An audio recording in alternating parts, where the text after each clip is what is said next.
राना सनाउल्लाह साहब ने कहा है कि साइफर केस, इद्दत में निकाह केस और तोशाखाना केस, इन तीनों केसों में इमरान खान को जो सजाएं मिली हैं वो गलत हैं। अगर आज़ादी अदलिया पर हमला हुआ तो मैं सबसे आगे खड़ा हूँगा, ये कहा है चीफ जस्टिस फ़ाइज़ ईसा काजी ने। फ़ाइज़ ईसा काजी साहब की अदालत हो और कोई और ज़्यादा बोल जाए, ये कैसे हो सकता है? जी अस्सलाम वालेकुम वरहमतुल्लाहि वबरकातुहू। अदलिया की खुद मुख्तारी पर कोई समझौता नहीं करेंगे। अगर आज़ादी अदलिया पर हमला हुआ तो मैं सबसे आगे खड़ा हूँगा, ये कहा है चीफ जस्टिस फ़ाइज़ ईसा काजी ने। और ये कहा है 6 जजेस ने जो ख़त लिखा था सुप्रीम कोर्ट को, उस ख़त पर बने 7 रुकनी बेंच की सरबराही करते हुए फरमाया है ये चीफ जस्टिस फ़ाइज़ ईसा काजी ने। इस समात में क्या कुछ हुआ, चीफ जस्टिस किन किन पर बरहम हुए और गुस्से का इजहार किया, और चीफ जस्टिस फरमा क्या रहे थे, और इससे पहले चीफ जस्टिस साहब क्या फरमाते रहे हैं, इस पर बात करेंगे।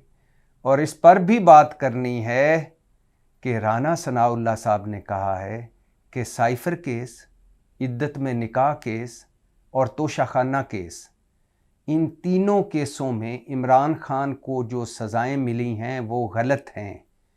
और अगर ये केस किसी ऐसे जज के पास गए जिन्होंने थोड़ा सा भी इंसाफ किया तो इमरान खान बरी हो जाएंगे। ये तरीके इंसाफ के किसी सियासतदान ने नहीं कहा, ये तरीके इंसाफ के किसी इत्तेहादी सियासतदान ने नहीं कहा, ये तरीके इंसाफ के किसी लाइक माइंडेड आदमी ने नहीं कहा, ये राना सनाउल्लाह कह रहे हैं। वो क्यों कह रहे हैं, इस पर भी बात करते हैं। और इस पर भी बात करनी है कि 6 जजेस जिन्होंने ख़त लिखा सुप्रीम कोर्ट को, उसके बाद इस्लामाबाद हाई कोर्ट के 8 जजों को एंथ्राक्स जहरीले पाउडर वाले मशकूक लिफाफे मिले, मशकूक ख़त मिले।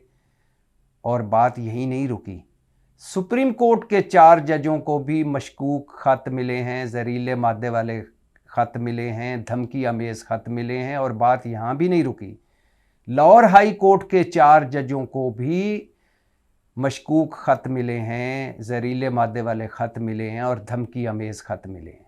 ये हो क्या रहा है, ये सब बताऊंगा। लेकिन सबसे पहले 7 रुकनी बेंच की समात का मुख्तसर सा हाल अहवाल बताना चाहूँगा। 6 जज साहबान सुप्रीम कोर्ट में उनका ख़त गया। 6 जज साहबान इस्लामाबाद हाई कोर्ट के जो 6 जज साहबान हैं, उन्होंने ख़त लिखा था, आपको पता है।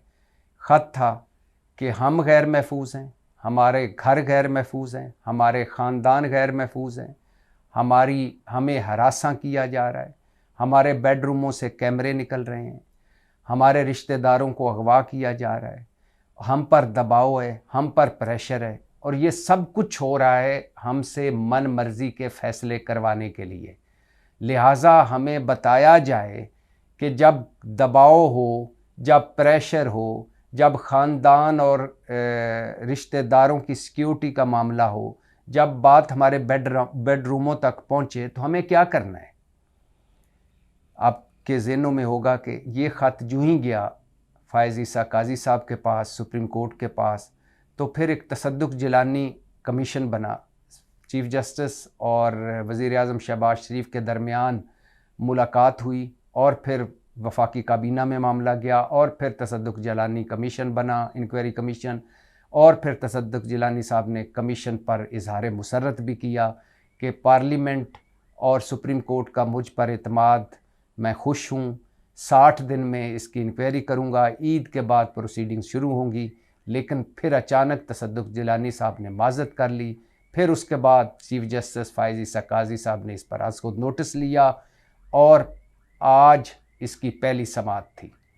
ये भी बताता चलूँ कि अब अगली समात 29 अप्रैल को रखी गई है। हैरान हूँ कि 26 दिन बाद समात होगी। इतना लंबा गैप, इतने अहम मामले का, इतने संगीन मामले का, इतने खौफनाक मामले का, अदलिया के हवाले से जिसने अदलिया की जड़ें हिला कर रख दी हैं, जिसने थरथल्ली मचा कर रख दी है मुल्क में, अगर किसी महज़ब मुआशरे में, आइन और कानून की हुक्मरानी वाले मुआशरे में, अगर किसी जमहूरी मुआशरे में, अगर किसी इखलाकियात, असूल और मंतक वाले मुआशरे में किसी हाई कोर्ट के 6 जज सुप्रीम कोर्ट को ये ख़त लिखते तो अब तक हुकूमत मुस्ताफ़ी होकर घर जा चुकी होती, कई लोग इस्तीफ़े दे चुके होते और अदलिया दिन रात ये ख़त पर समातें कर रही होती। लेकिन फ़ायज़ ईसा काजी साहब ने आज की समात की, 7 रुकनी बेंच ने आज की समात की, फुल कोर्ट बनाने का इशारा दिया कि इस पर फुल कोर्ट भी बन सकता है और इसको रोज़ाना की बुनियाद पर देखेंगे, लेकिन 29 अप्रैल के बाद, मतलब 26 दिनों के बाद। सुबहान अल्लाह भाई। अब आ जाइए समात पर। समात पर चीफ जस्टिस साहब फरमा रहे थे कि अदलिया पर हमला होगा तो मैं सबसे आगे खड़ा हूँगा। पहले तो उनके रिमार्क्स मैं पढ़ के सुना देता हूँ, फिर एक एक पर बात करते हैं। उन्होंने फिर कहा कि अदलिया की खुद मुख्तारी पर समझौता नहीं होगा।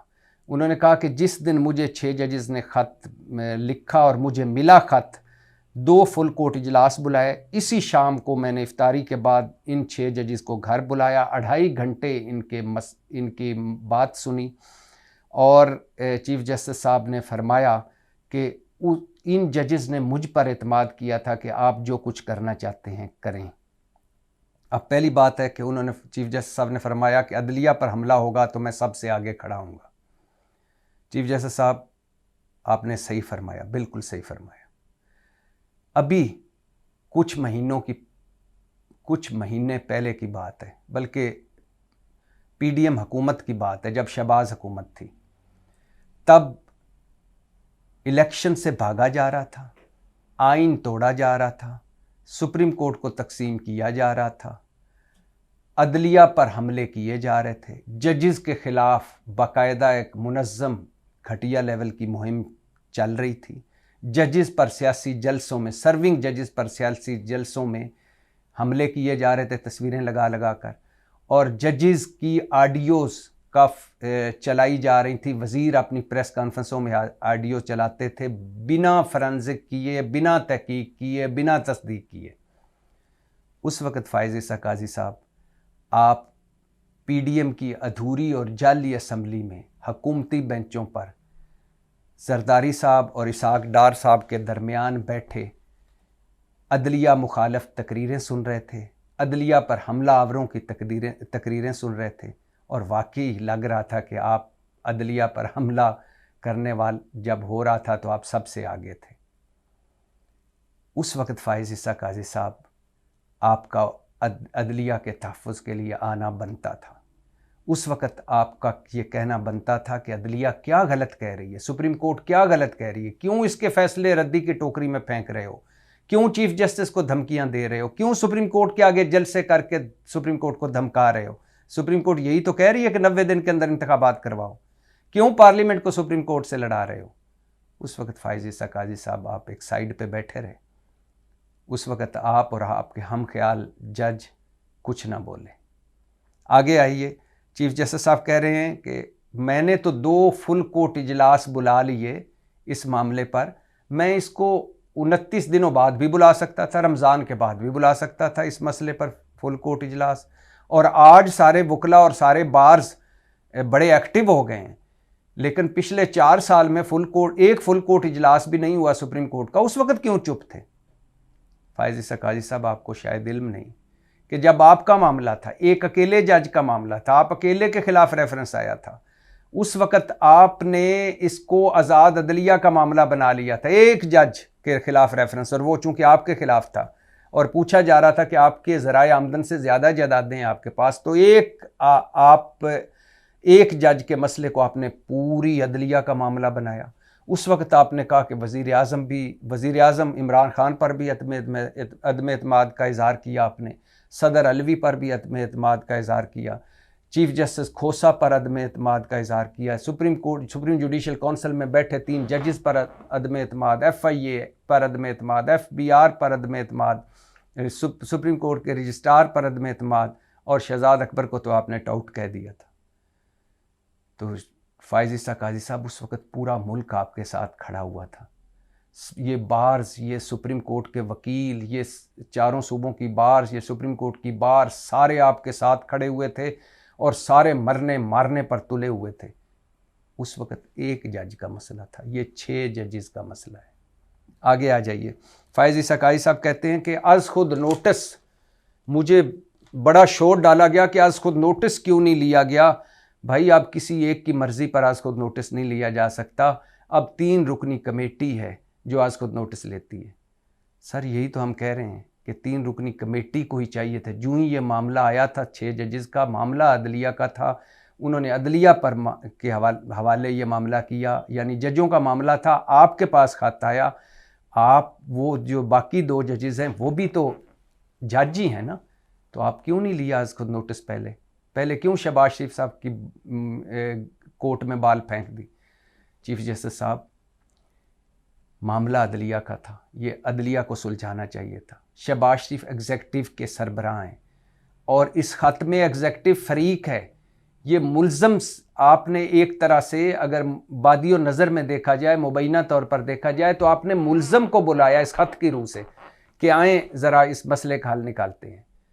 यानी एक, मैं पहले भी मिसाल दे चुका हूँ कि मुझे किसी SHO से प्रॉब्लम हो रहा, मैं IG को ख़त लिखूँ और IG SHO को ही बुला ले कि आए भाईजान इस मसले का हल निकालो, और फिर IG को ही आप IG SHO को ही इख्तियार दे दें कि आप ही कमेटी बनाओ, आप इंक्वायरी कमीशन बनाओ, बल्कि आप ही इसके हेड बन जाओ। तो ये कहाँ का इंसाफ है? आगे फायज़ इसकाई साहब कहते हैं कि शहबाज शरीफ और मेरी मुलाकात पर तनकीद करने वालों को मैं बताना चाहता हूं कि मैं छुप कर नहीं मिला। शहबाज शरीफ ने ज़्यादा वोट लिए इसलिए वज़ीर आज़म। शहबाज शरीफ ने वैसे जितने वोट लिए हैं, फायज़ इसकाई साहब, ये सबको पता है। फार्म 47 के तहत हुकूमत खड़ी हुई है। फार्म 45 वाले गलियों मोहल्लों में फिर रहे हैं, जो जीतने वाले मुबैना तौर पर गलियों मोहल्लों में फिर रहे हैं, जो हारे हुए थे मुबैना तौर पर वो वज़ीर बने हुए हैं। मैंने शहबाज शरीफ से मिलने की ख्वाहिश का इज़हार किया। फायज़ इसकाई कह रहे हैं हम इंक्वायरी तो नहीं करा सकते थे, वो तो एग्जेक्टिव नहीं करानी थी। फायज़ इसकाई साहब, आपको किसने कहा था इंक्वायरी कराएं? इन जजेस ने 6 खत में तो ये लिखा ही नहीं कि आप इसकी इन्वेस्टिगेट करवाएं। वो तो कह रहे थे कि इस पर जजेस का कन्वेंशन बुलाएं, तमाम जजेस को, मुल्क के तमाम जजेस को बुलाएं और एक गाइडलाइन दें कि हमें करना क्या है, जब दबाव पड़ेगा तो हम क्या कर सकते हैं। आगे तसद्दुक जिलानी कमीशन पर फायज़ इसकाई साहब फरमाते हैं, सुप्रीम कोर्ट ने, हमने 2 नाम दिए थे, जस्टिस नासिर रिटायर नासिर मुल्क और जस्टिस तसद्दुक जिलानी के नाम। फिर ये वफाकी काबीना में तसद्दुक जिलानी का नाम फाइनल हुआ। इस पर तनकीद हुई, इतनी तनकीद हुई कि ये शरीफ आदमी था, वो छोड़ गया, हम पता नहीं क्या चाहते हैं, हमने तहिया किया हुआ है कि सब कुछ तबाह करना है। वज़ीर आज़म तसद्दुक जिलानी से मिले, कमीशन पर तसद्दुक जिलानी ने रजामंदी का इज़हार किया। हजूर, इस पर पहले ही आज खुद नोटिस ले लेना चाहिए था, इस पर पहले ही सुप्रीम कोर्ट को ये मामला सुनना चाहिए था। तसद्दुक जिलानी की तरफ ले जाने का मतलब है आपने मामला मिस हैंडल किया। आगे वो मीडिया पे बरस रहे हैं फायज़ इसकाई साहब, और फायज़ इसकाई साहब वक्फे से मीडिया पर बरस रहे हैं, और ख़ास तौर पर सोशल मीडिया पे। आज उन्होंने फरमाया कि मीडिया में ऐसा तस्वर हो कि हुकूमत खुद बनाना चाहती थी इंक्वायरी कमीशन, हालांकि सुप्रीम कोर्ट ने कहा है। सोशल मीडिया की वबा फैली हुई है, तसद्दुक जिलानी का नाम तजवीज़ करके शर्मिंदगी हुई। डॉलर कमाने, एक और केस में फरमाया था कि फायज़ इसकाई साहब ने कि डॉलर कमाने के लिए झूठी खबरें फैलाई जा रही हैं। चंद यूट्यूबर झूठ फैला रहे हैं, प्रोपेगेंडा फैला रहे हैं, फेक न्यूज़ फैला रहे हैं। फायज़ इसकाई साहब, जब आपका मामला था, आपके खिलाफ रेफरेंस था, तो आप ख़त बाद में लिखते थे, मीडिया में पहले ही आ जाता था, और हैरानगी है पता नहीं कैसे आ जाता था, और आप इन्हीं यूट्यूबर्स की तारीफ़ें करते थे, और यही मीडिया आपकी जंग लड़ रहा था। उस वक्त ये मीडिया ठीक था, अब ये फेक न्यूज़ फैला रहा है। और आप तो बार बार वक्फे से हर मीडिया की हर चीज़ करते हैं कि ये मीडिया में आ गया गलत हो गया, ये मीडिया में आ गया गलत हो गया, ये गलत खबर है, ये फेक खबर है। मेरी बेगम को के बारे में कहा जा रहा है कि वो जजेस के इजलास में बैठी, हालांकि वो नहीं बैठी। सर, आपको कैसे पता कि मीडिया में ये सब कुछ आ रहा है? आप तो हमें कई बार बता चुके हैं कि मैं तो मीडिया देखते ही नहीं हूँ, मैं तो मीडिया को फॉलो ही नहीं करता, मुझे तो मीडिया का पता ही कुछ नहीं, मुझे तो पता ही आज इस फलां चीज़ का इधर आके चला है।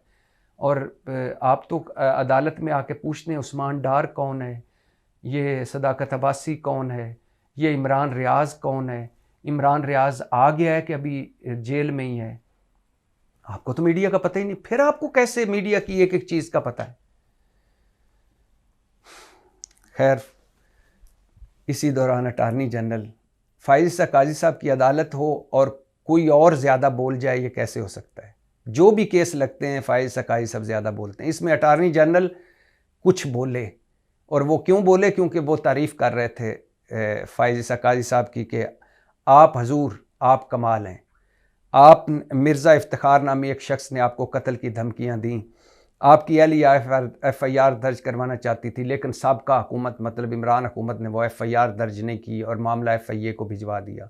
आपकी अहलिया ने दो लोगों के खिलाफ बयान रिकॉर्ड करवाया, लेकिन उस पर कुछ नहीं हुआ। 2 चीफ जस्टिस आए और चले गए। और फिर फाइज ईसा काजी साहब ने इस पर यह भी फरमाया कि जिस जज को जो मसला है उसने तौहीन अदालत का मामला क्यों नहीं चलाया, केस क्यों नहीं चलाया। वो इन 6 जज साहबान की बात कर रहे थे। अगर किसी जज पर प्रेशर था तो उसने अपनी अदालत में उस प्रेशर डालने वाले को क्यों नहीं बुलाया? बुलाना चाहिए था। ऐसा होना चाहिए कि जो जज है उसको खड़े होना चाहिए दबाव के ख़िलाफ़, प्रेशर के ख़िलाफ़।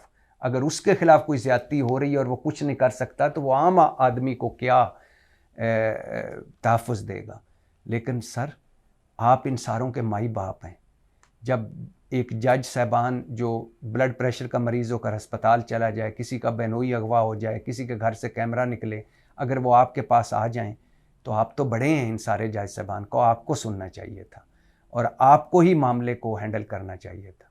बहरहाल, ये अब 29 अप्रैल को समाअत होगी और फाइज ईसा काजी साहब, ये ख़त आम ख़त नहीं है, ये 4 शीट है आमिर फ़ारूक साहब के ख़िलाफ़, चीफ जस्टिस आमिर फ़ारूक के ख़िलाफ़। उनको भी बुलाइएगा, ज़रूर बुलाइएगा कि आपको अपने 6 जजेस ने 6 बार बताया कि हम पे ये प्रेशर है, हम पे ये गुजर रही है, और आप चुप क्यों रहे?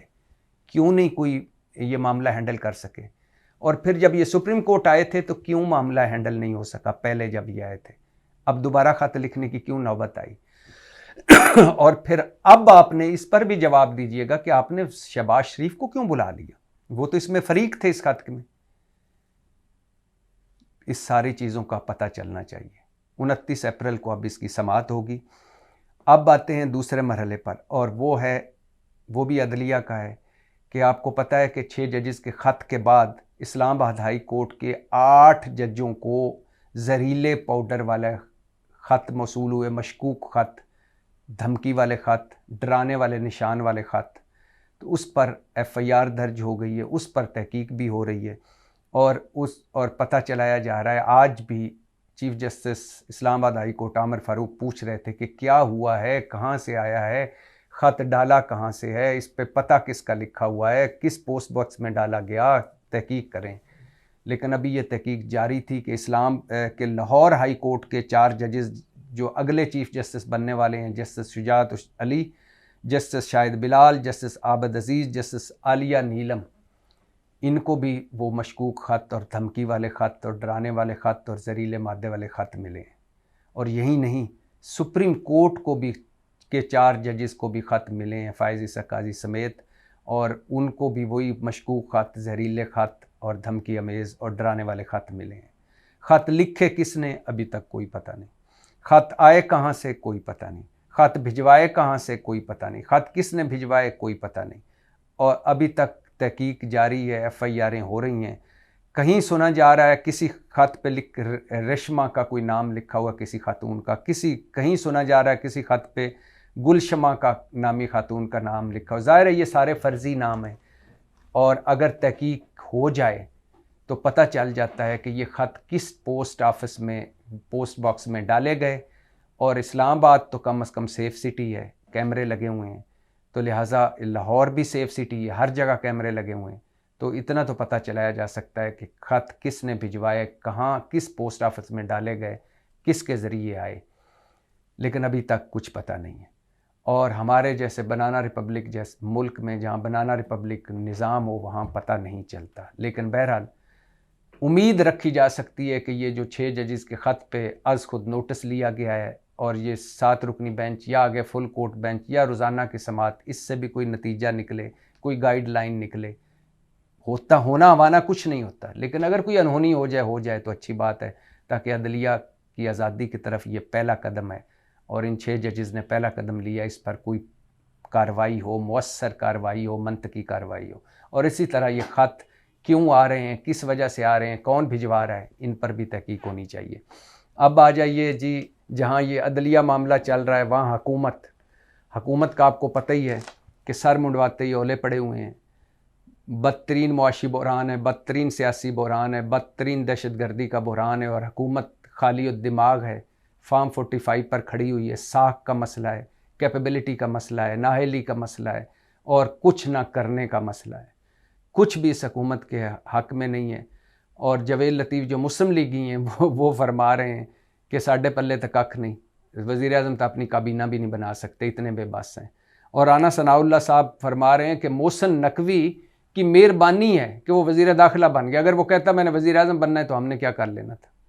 ये राना साहब फरमा रहे हैं। ये हाल है इस हुकूमत का जिसने हमारे मुल्क की नैया पार लगानी है और इस बड़े बड़े चैलेंजेस हल करने हैं। राना सनाउल्लाह साहब कह रहे हैं कि मोहसिन नकवी साहब की मेहरबानी है, वो इतने पावरफुल हैं कि वो अगर वज़ीर आज़म बनना चाहते तो हमने क्या कर लेना था, वो वज़ीर आज़म भी बन सकते थे, उनकी मेहरबानी वज़ीर दाखिला बन रहे हैं। और मोहसिन नकवी साहब की देखिए कि मुल्क बदतरीन मुआशी दहशतगर्दी के बहरान में है, दहशतगर्दी की लपेट, नई लहर चली हुई है, मुल्क की अंदरूनी मसाइल इतने गंभीर हैं और वो पीएम में काकूल बैठे हुए हैं, क्रिकेटर्स को ट्रेनिंग से उनसे खिताब कर रहे हैं कि कोई गलती ना करे, मैं ये कर दूंगा, मिलकर खेलें वगैरह वगैरह। पीसीबी के चेयरमैन भी हैं, पाकिस्तान क्रिकेट बोर्ड के चेयरमैन भी, वो भी हैं और वज़ीर दाखिला भी हैं। आप अंदाज़ा करें कि वो मुल्क के मसाइल कहाँ पहुँचे हुए हैं और वो कहाँ पहुँचे हुए हैं। खैर, राना साहब ने एक और बड़ा मज़े का बयान दिया है। उन्होंने कहा है कि हम फिर से जेल में जाने के लिए तैयार हैं, भला हालात बदलने में कोई देर नहीं लगती, लग रहा है कि फिर से जेल जाना पड़ेगा, हम तैयार हैं। ये कमरान शाहिद के शो में उन्होंने मजाक में ये बात की, लेकिन एक बात वो बड़ी सीरियस कर गए आदिल शाहजेब के शो में। उन्होंने कहा कि साइफ़र केस में, इद्दत में निकाह वाले केस में और तोशा खाना केस में इमरान खान को जो सज़ाएं मिली नीचे ऊपर, उन्होंने ना सिर्फ हमें डैमेज किया, ना सिर्फ तहरीक इंसाफ को बुलंदियों पर मकबूलियत पे ले गई, बल्कि ये सज़ाएं हैं ही गलत। जिस तरह केस चलाए गए, जिस तरह सज़ाएं दी गई, ये गलत है, ये सारा कुछ गलत है। और अगर किसी जज के पास ये केस आ गए जिसने इंसाफ से काम लिया तो इमरान खान बरी हो जाएगा, ये राना साहब फरमा रहे हैं। इससे देख लीजिए कि क्या अगला मंजरनामा होगा। तोशा खाना जिसमें 14 साल कैद बमुशक्कत इमरान खान को है, 10 साल की नायली है, 1.5 अरब का जुर्माना है, उसमें बुशरा बीबी और इमरान खान की सज़ा मुअत्तल हो चुकी है। साइफ़र का मैं आपको बता रहा हूँ कि साइफ़र तकरीबन ज़मानत के करीब पहुँच गया, केस उड़ने के करीब पहुँच गया, इमरान खान की रिहाई के करीब पहुँच गया। और इद्दत में निकाह केस तो है ही हवा में, कभी ऐसे नहीं हुआ पाकिस्तान की तारीख में कि निकाह में तुमने काली की है, जल्दी की है, लिहाजा 7 साल की कैद। तो राना साहब यही फरमा रहे हैं कि ये तीनों केस जिस तरह चलाए गए, जिस तरह सज़ाएँ दी गई, वो गलत है। और इमरान खान बरी हो सकता है, बरी हो जाएगा अगर जज ने इंसाफ से काम लिया तो। आखिर पर जस्टिस अतरम मिनल्ला का रिमार्क सुनते जाइए। जस्टिस अतरम मिनल्ला ने कहा है इसी केस में, ये जो 6 जजों का ख़त था 7 रुकनी बेंच में, जस्टिस अतरम मिनल्ला भी हैं, जमाल मंदोखेल भी हैं, मंसूर अली शाह भी हैं। मैंने कहा है ना कि बाकी जजों को 2-2 4-4 फ़िक्रे बोलने की गुंजाइश मिलती है, वकीलों को भी बोलने की टाइम नहीं मिलता जितना फ़ाइज़ ईसा काज़ी साहब अपनी अदालत में बोलते हैं। फ़ाइज़ ईसा काज़ी साहब की सरबराही में 7 रुकनी बेंच में ये 6 जजों के ख़त पर जस्टिस अतरम मिनल्ला ने बड़ी खौफनाक बातें की हैं, बल्कि सोचने वाली एक तरह से बातें की। उन्होंने कहा है कि इंसानी हकूक़ के ख़िलाफ़ वर्जियाँ हो रही हैं हमारे मुल्क में, क्या हम नहीं जानते? क्या हम नहीं जानते कि जो कुछ हो रहा है, जो कुछ किया जा रहा है, क्या हम नहीं जानते कि जजों पर दबाव है? हम शुतुरमुर्ग की तरह रेत में सर, आंखें बंद करके रेत में सर दबाकर क्यों बैठे हैं? और जस्टिस मंसूर अली शाह ने कहा है कि अदलिया की आज़ादी को यकीनी बनाओ और इस ख़त पर कुछ अमली तौर पर करो। और जमाल मंदोखेल साहब ने, जो इसी बेंच में हैं, जस्टिस जमाल मंदोखेल ने कहा है कि इस ख़त को एक मौका समझें और आगे बढ़ें। अल्लाह करे ये ख़त वो मौका बन जाए, वो पहला स्टेप बन जाए, जिसके बाद आज़ाद अदलिया का सफ़र शुरू हो। पाकिस्तान जिंदाबाद।